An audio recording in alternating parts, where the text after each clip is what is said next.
Today I did down the rack dumbbell hammer curls.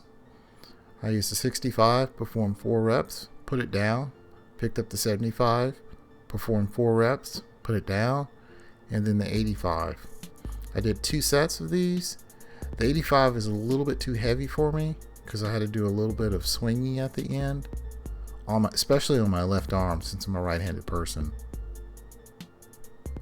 But it was a good experience. I might have to make me another dumbbell. Maybe that's like a 80-pound dumbbell so that I can get better rep quality, or I could just drop the reps to 3 on each one and then make the last down the rack actually be a 65 again, which would be interesting. Then I would get 12 reps instead of 9.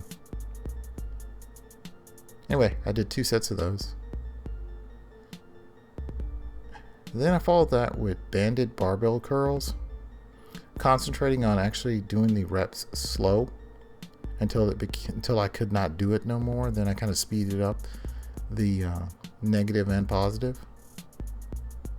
I really did like these. I'm definitely going to continue doing these.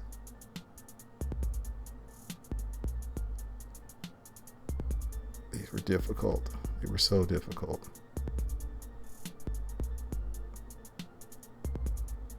They were burning. My biceps were just burning doing these. Then afterwards, I did another set.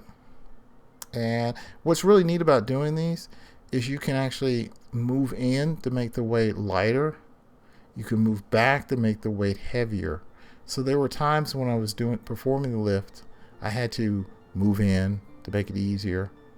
But my biceps were so fatigued that it really didn't help that much. If you have some bands, please give this a try. Then it was time to do barbell reverse grip curls. Now I really do like these with the band. I'm still trying to work on that forearm to get it a lot bit bigger and stronger, because that's really going to help. I noticed that the bigger bench pressers, their arms are really huge near the elbow area and the bicep tie-in. So I'm really working on that. Then followed it with lying barbell extensions.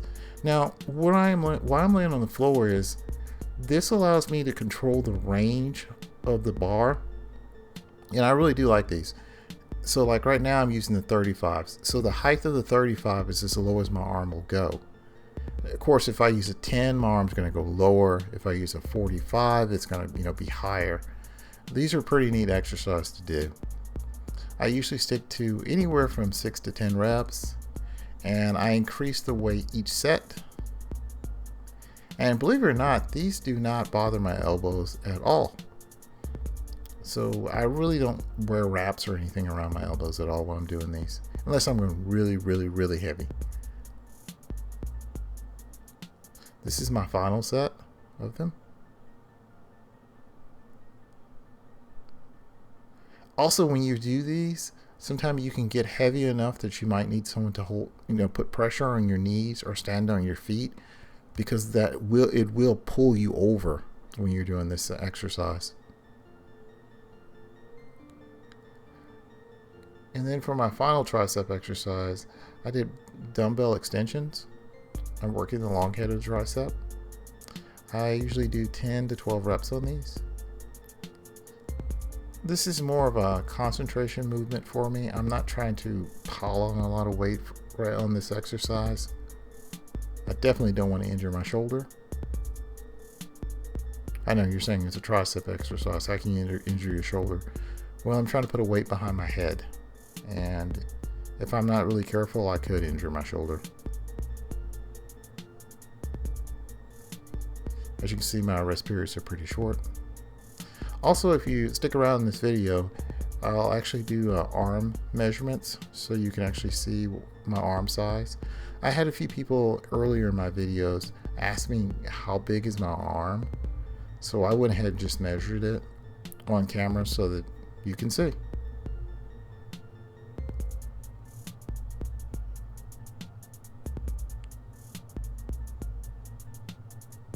Okay, Now we're getting ready for the arm measurement. What I'm going to do is I'm going to measure my arm non-flexed, so you can see what it is, non-flexed.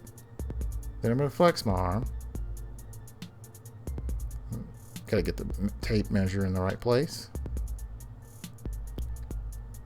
There, you can see the size of my arm.